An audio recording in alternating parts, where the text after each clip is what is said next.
magnificent, even more beautiful than the picture. Just then, the tea kettle whistled. "She writes a charming card," said Lista. She dumped the rest of Hermux's mail on the counter and started toward the door. She would have to walk fast to get to Laneda Prink's coffee shop before the 2:20 rush. Lista wanted the center seat at the counter so she could be heard when she gave her performance of Linka's postcard. It was good that she had gotten the chance to rehearse. Then there was the business of Cladenda Nottam's past due bill from Orsic and Arbel. She would probably save that for last. It would make a good finale.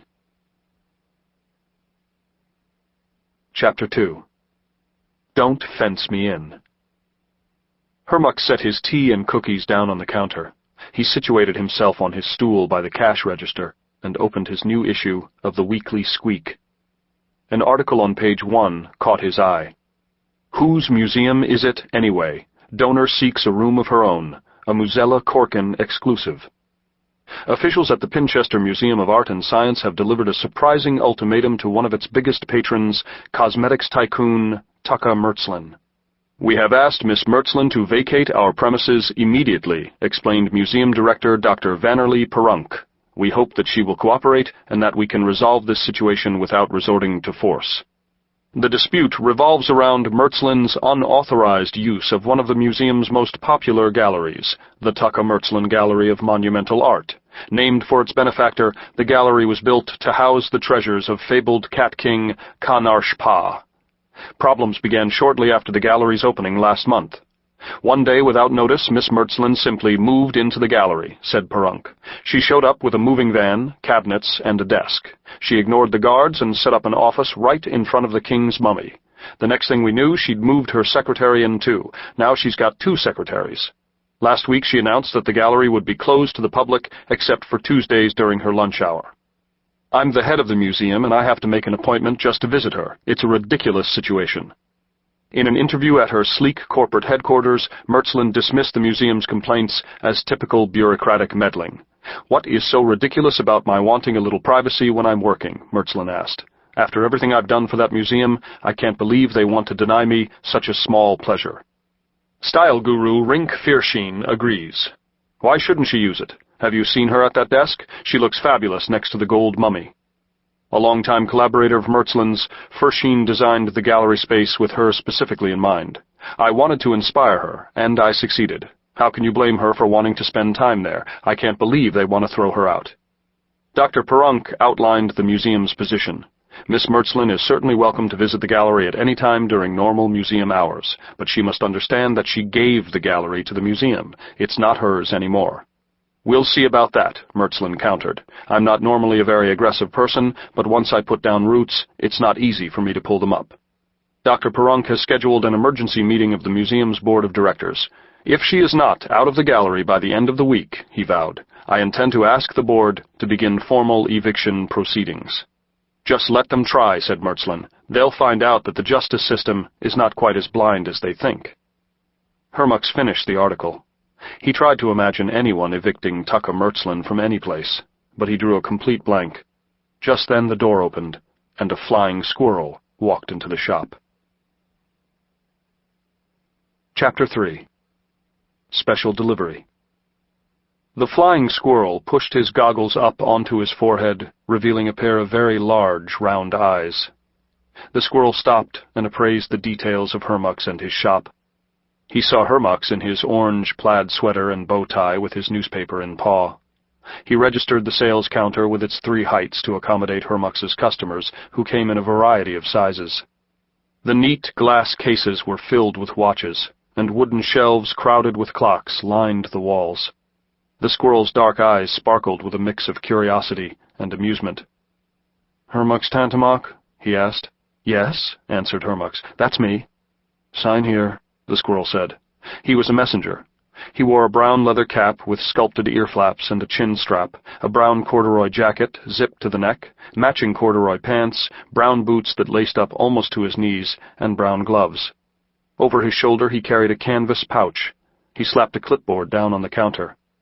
"4th line from the top," he said, smoothing the fur along the line of his chin. "And print your name below." "Goodness," said Hermux, "I've never gotten a note by messenger."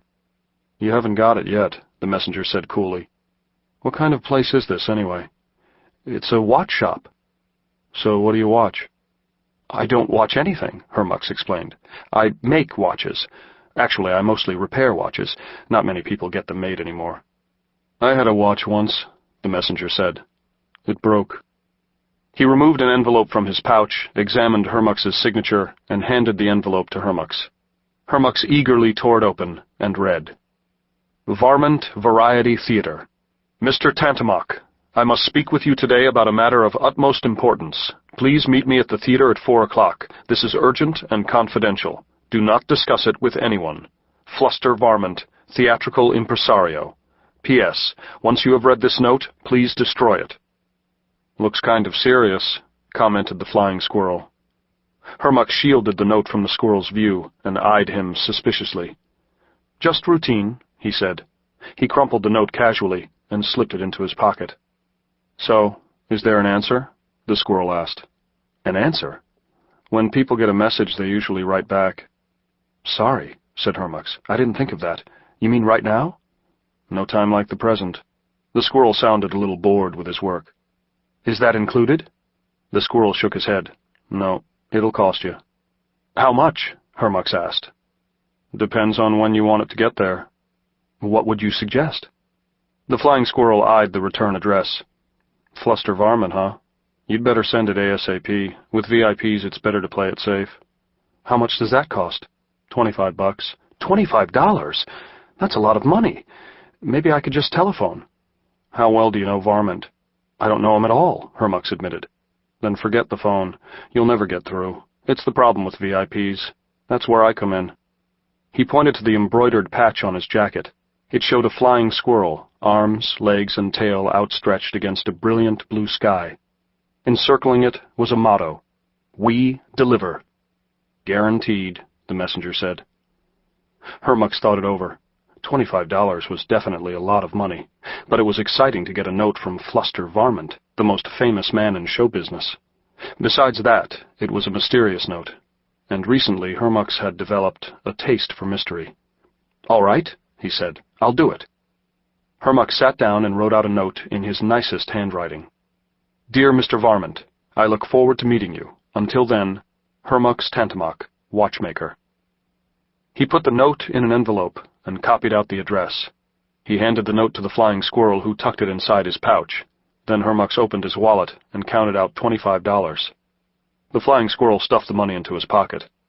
What's back there? He asked, motioning toward the round doorway at the back of the shop.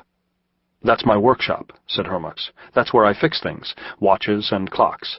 I'm a recognized expert in the repair of cuckoo clocks. Interesting, said the flying squirrel, but he didn't sound very interested, and he showed no signs of leaving. After a minute, Hermux asked, Hadn't you better be going if you're going to deliver that ASAP? The messenger took out a chewing stick and bit off the end. People usually tip, he said. Tip? Tip, you know, money. It's terrible when things get lost. Oh, said Hermux. Dutifully, he took out his wallet again. How much? $5 is customary. $5? This was turning out to be an expensive mystery, and it had barely begun. Hermux removed a $2 and a $3 bill and offered them to the squirrel. Both ways, the squirrel said. Hermux didn't understand. The squirrel explained.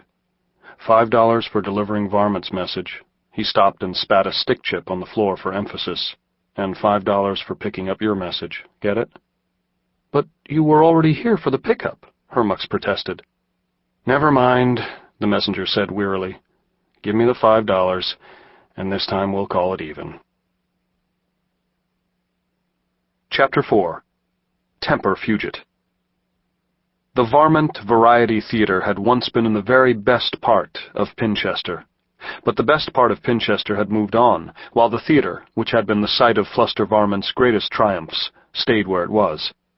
The neighborhood wasn't exactly run down, but daylight didn't bring out its best qualities. Not that it mattered that much. Most people came at night. If Hermux hadn't been in such a rush, he would have enjoyed looking around. There was a big sale on used toasters at Gammelroy's Appliances. 2 for the price of 1, which sounded to Hermux like a good bargain. There was a left shoe only